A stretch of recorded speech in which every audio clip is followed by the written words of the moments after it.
지금 현재 저희 채널 구독자분들의 대부분이 네. 매출이 0원에서 100만 원 사이예요. 네. 어떻게 보면 초보분들이라고 할 수 있잖아요. 아, 그렇죠.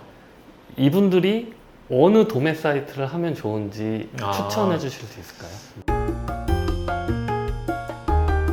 도매 사이트가 네. 국내에 되게 다양하게 있잖아요. 엄청 많죠. 근데 어떤 기준으로 선택을 해야 되고 또 추천하시는 도매 사이트가 있을까요? 아, 이거는 아마 제가 막 유튜브 처음 할 때 몇 번 되게 집에서 유튜브 처음에 노트북 가지고 혼자 할 때 몇 번 찍었던 것 같은데 기준이 크게 바뀌진 않았어요. 그래서 자주 하는 질문들이 있어가지고 오늘은 그러면 도매 사이트에 관해서 한번 얘기를 해보겠습니다. 도매 사이트를 어떻게 찾는지, 그리고 어떤 기준으로 좋다 나쁘다를 판단하는지, 그래서 제 기준은 설명드리겠지만 여러분들이 지금 하고 있는 도매 사이트가 제가 말한 기준에 이렇게 했을 때 어떤 상태인지 한번 파악해 보시면 앞으로 내가 이곳을 할지 말지, 이런 류의 도매 사이트를 추가할지 말지 판단할 수 있는 좋은 자료가 되지 않을까 생각이 듭니다. 우선 도매 사이트를 찾는 방법에 관해서 한번 설명을 해볼게요. 이거는 사실 여러분들과 제가 크게 다르지 않습니다. 왜? 저라고 해서 무슨 수백만 원짜리 서비스를 쓴다거나 이런 게 아니라 저도 똑같이 여러분들하고 똑같이 네이버랑 구글에 검색을 합니다. 검색을 하는 이유도 제가 항상 말하죠. 이제 마켓 입장에서 생각하고 뭐 상대방 입장에서 생각하는 걸 자주 얘기를 드리는데, 도매 사이트 입장에서 한번 생각을 해보세요. 이제 막 야심차게 여러분들도 돈을 벌어서 도매 사이트를 만들 수 있거든요. 그 다음 단계로 가시는 분들도 많은데, 도매 사이트를 만들고 나면 그냥 장사가 잘 될까요? 여기 막 운영 잘하고 재고 있고 뭐 발송 잘한다 이렇게 소문이 저절로 날까요? 아닙니다. 알려야 되잖아요. 그 알리는 첫 단계가 사실 검색 엔진 등록이거든요. 검색 엔진에 내 도매 사이트를 등록하는 것이 사실 비용도 0원이고 기초적으로 가장 처음에 해야 할 것들이고, 거기서 좀 더 적극적으로 알리는 도매 사이트가 이제 유료로 파워링크까지 광고를 하는 업체들이 있는데, 그러다 보니까 신생 도매 업체들은 당연히 검색 엔진에 등록을 합니다. 등록하지 않는 도매 업체는 일단 안 하시면 돼요. 왜냐하면 그것마저도 안 한 도매 업체인데 뭐 운영을 제대로 하는 거라고는 볼 수 없는 거죠. 그래서 저 역시도 뭐 이를테면 생활용품 도매 사이트, 애견용품 도매 사이트 이렇게 한 번씩 구글이나 네이버에서 검색을 해보고요. 그 네이버 같은 경우는 검색 결과 더보기를 한번 눌러보면 이제 광고비를 조금 낮게 한 업체들도 쫘르르 리스트가 페이지별로 쫙 나옵니다. 그러면 이 업체들 중에서 내가 못 해본 업체들을 엑셀에 하나씩 정리해 놓는 거죠. 그리고 예전 등 업체긴 한데 막 이제 막 눈에 처음 띈 곳 이런 곳들도 한번 찾아보는 거고, 이렇게 리스트업을 한 번씩 하는 거고, 저는 보통 카테고리별로 검색을 해봐요. 내가 보통은 지난달에 뭐 생활용품이 좀 잘 나갔어. 그러면은 이번에도 생활용품 추가해볼까 해서 생활용품 도매 사이트, 생활용품 위탁 배송, 뭐 생활용품 위탁 발송 이런 식으로 검색을 해보는 편이고, 아니면 전혀 안 해본 뭐 아기용품, 무슨 유아용품 이런 쪽을 한번 해볼까 라고 생각이 들면 유아용품 위탁 배송, 유아용품 무제고, 뭐 유아용품 대리발송 이런 식으로 검색을 해서 나오는 사이트들을 쫙 정리를 하는 편입니다. 그리고 두 번째로는 검색 엔진과 더불어서 셀러들이 모여있는 뭐 셀러오션, 킵고잉, 뭐 제가 활동하고 있는 셀포터 이런 카페들을 통해서 도매 사이트는 당연히 본인들을 홍보를 해야 되거든요. 그러다 보니까 거기에 있는 글들을 보고 여기가 새로 오픈을 했구나, 뭐 어떤 게 장점인지 한번 살펴보는 것도 굉장히 찾을 수 있는 좋은 방법 중에 하나입니다.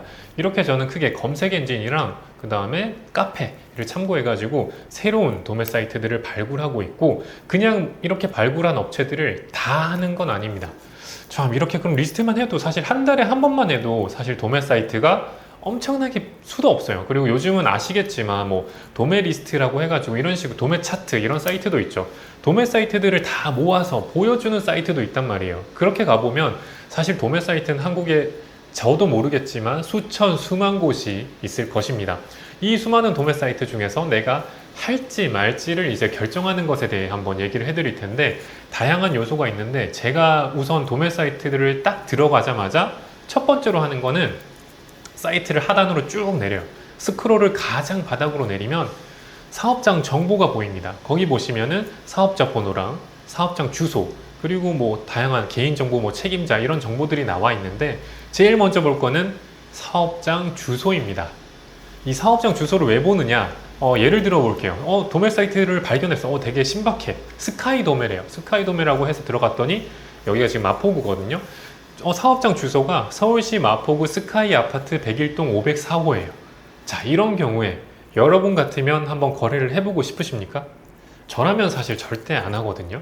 사업장 주소가 뭐 아파트라던가 뭐 되게 작은 오피스텔인데 도매 사이트를 이제 그렇게 만들었다는 건 어지간하면 일단 재고를 안 가져가고 이제 뭐 다른 제품을 끌어왔다거나 이럴 확률이 높다고 판단을 하기 때문에 우선 사업장 주소가 좀 그럴싸한 사업장인지 먼저 봅니다. 주소를 보고, 물론 사무실과 물류창고를 분리해 놓은 업체도 있지만 대부분 아파트나 작은 공간이면 네이버 지도에 한번 찍어 보시면 단독주택으로 나오면 어지간하면 좀 어설픈 도매 사이트라고 저는 미리 예상을 하고 진행을 안 하는 편입니다. 그리고 보는 게 이제 상호명을 보면 보통 땡땡땡 주식회사 혹은 주식회사 땡땡땡이라고 나와 있으면 조금 더 신뢰를 하는 편입니다. 왜냐하면 법인 사업자다 보니까 그래도 앞으로 좀 더 사업을 제대로 키우겠다는 의지가 보이거든요. 개인 사업자는 해보셔서 알겠지만 굉장히 누구나 손쉽게 차릴 수 있는 건데 법인은 굉장히 번거롭고 자본금도 필요하거든요.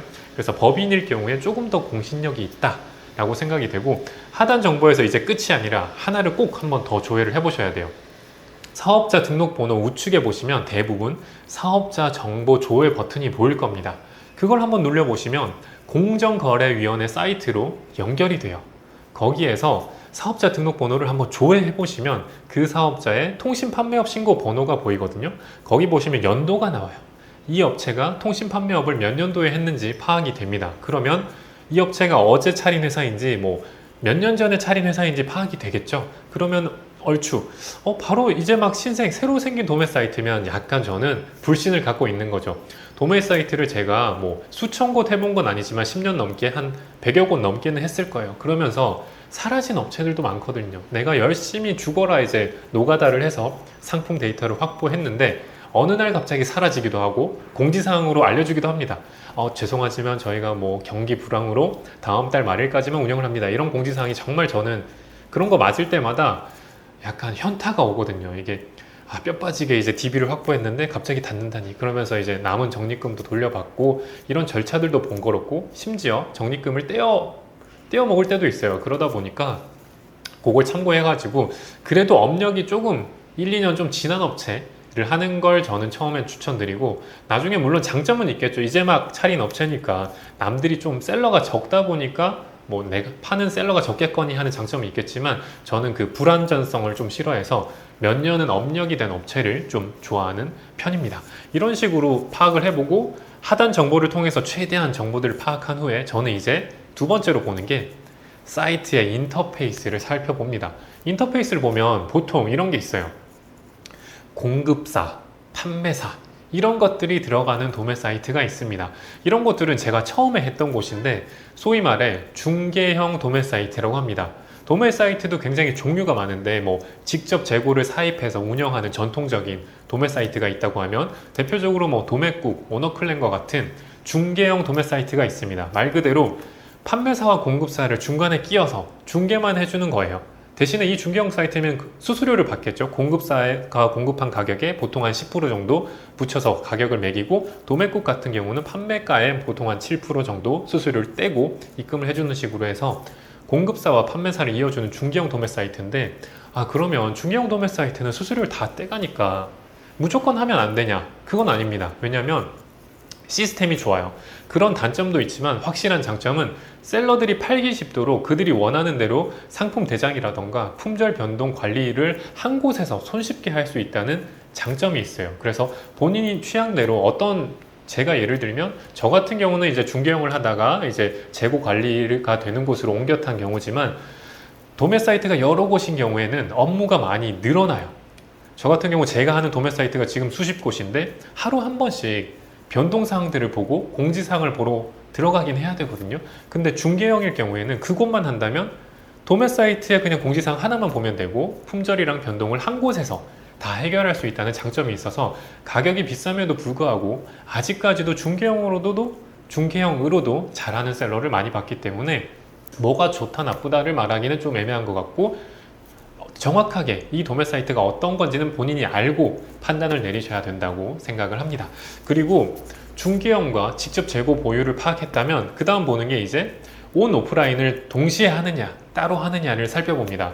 대표적으로 뭐 도메토피아 같은 경우는 온라인 셀링을 위해서 온라인 셀러들만 판매를 대부분 하지만 도메콜 같은 경우 오프라인이 기반으로 알고 있어요. 저도 정확하게 이제 회사 관계자분과는 친분이 없지만 사이트 인터페이스를 봤을 때도 오프라인 프랜차이즈를 굉장히 많이 하고 있기 때문에 오프라인과 온라인을 병행하고 있다는 게 딱 보이거든요. 저도 도메콜을 거래하지만 그러다 보니까 오프라인으로 재고들을 쫙 보내고 남는 것들을 온라인을 또 하고 휴일에도 오프라인으로 발송을 하다 보니까 개인적으로 다른 도매 사이트보다 품절률이 좀 더 높을 수밖에 없다. 실제로 제 데이터로도 그렇고요. 그러다 보니까 온 오프라인을 동시에 하는 곳을 처음에 하시면 조금은 품절률이 높을 수 있다는 것도 감안하시면 좀 좋을 것 같고, 그 다음으로 보는 게 이제 이것도 중요한데요. 상품 수입니다. 상품 수. 상품 수가 너무 적다고 생각해 보세요. 너무 적으면 아까 말했죠. 도매 사이트가 하나하나 늘어날수록 업무가 엄청나게 늘어요. 매일매일 들어가 봐야 된단 말이에요. 뭔가 특별한 공지사항 없나, 뭐 이렇게 큰 변화 없나, 이런 식으로 체크해 주는 업무가 크게 늘어나다 보니까 신중하게 선택을 하셔야 돼요. 그 업무 시간 동안 차라리 세이브해서 상품 DB를 확보하는 게 좋은데, 도매 사이트에 상품이 10개밖에 없는데 여기 괜찮아 보여. 상품이 너무 좋아 보여. 그렇게 하게 되면 업무만 늘어났지 실제 이 도매 사이트로 발생하는 매출이 굉장히 적을 수 있다는 거죠. 그렇기 때문에 제가 추천드리는 건 최소한 재고 한 1000개 정도 이상이 되는 도매 사이트를 진행하시는 걸 추천드립니다. 1000개를 실제로 재고를 가져가 보신 셀러분들은 아실 텐데 1000개만 해도 창고가 굉장히 크게 필요합니다. 그래서 1000개만 해도 어느 정도 매출은 잘 나오는 것 같고요. 1000개인데 막 중개형처럼 수백만 개야. 그러면은 사실 중개형이라고 의심을 해보셔야 돼요. 사실 수십 수백만 개의 재고를 가지려면 거의 뭐 다이소 물류창고가 돼야 되거든요.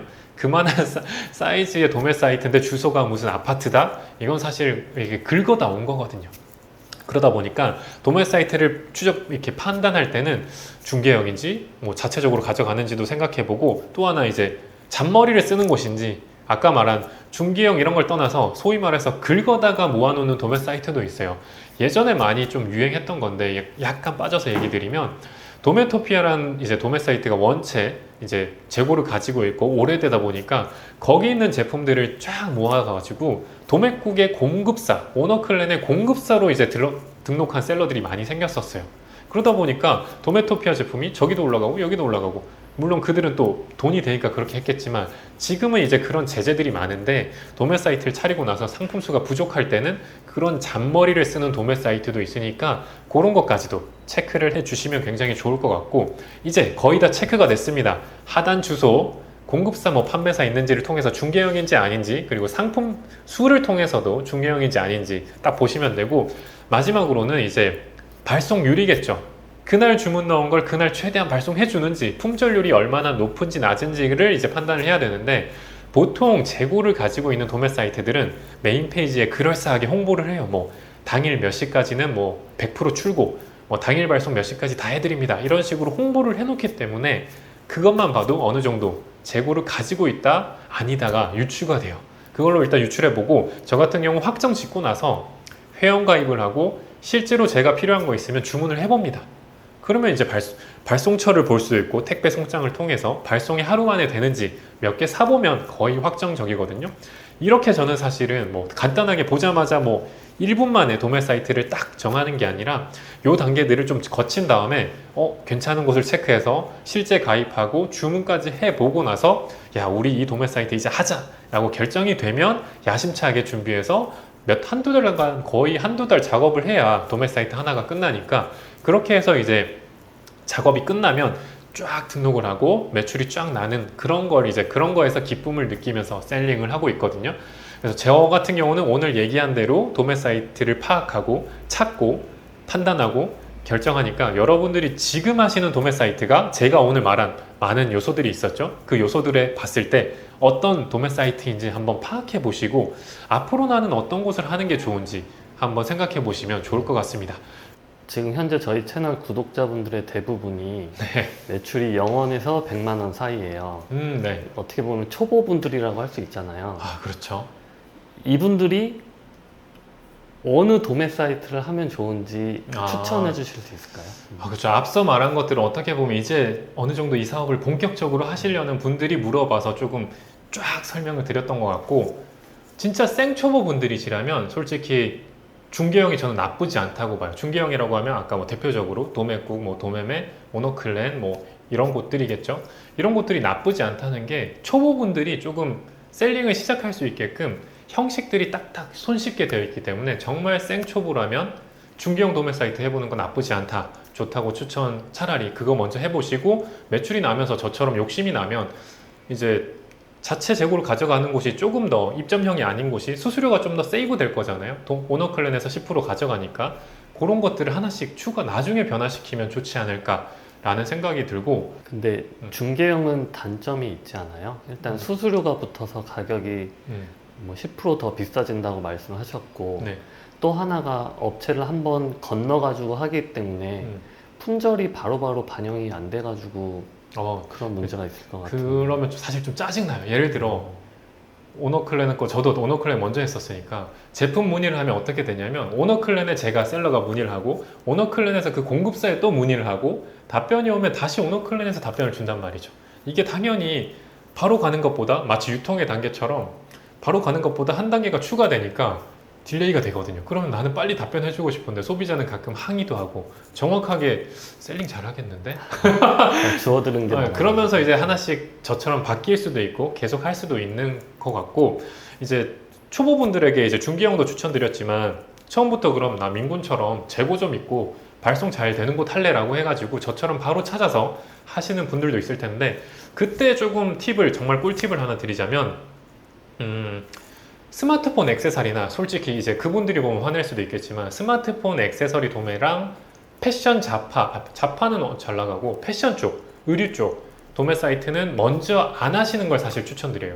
제가 해보니까 스마트폰 액세서리 도매 사이트들은 주소 보시면 대부분 영등포에 있어요. 거기 이제 액세서리 상가가 있나 봐요. 아직 못 가봤지만 대부분 거기 있는데 스마트폰 액세서리도 기종과 사이즈, 깔이 너무 많고 의류도 그렇죠. 이 옷만 봐도 색상 다양하죠. 사이즈 S, M, X, 뭐 XLL, 뭐 2X 라지 이렇게 색상과 깔이 너무 많다 보니까 패션 쪽은 솔직히 관리가 완벽할 수가 없어요. 저는 그 심정을 알지만 셀러 입장에서는 대놓고 말하면 솔직히 품절이 많다.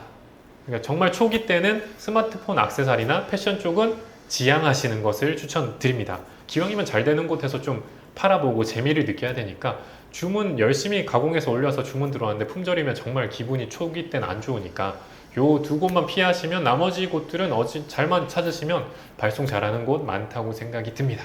그럼 다음번에도 혹시 궁금한 거 있으면 댓글 많이 달아주시면 또 열심히 준비해 보겠습니다. 다 잘 될 겁니다. 감사합니다.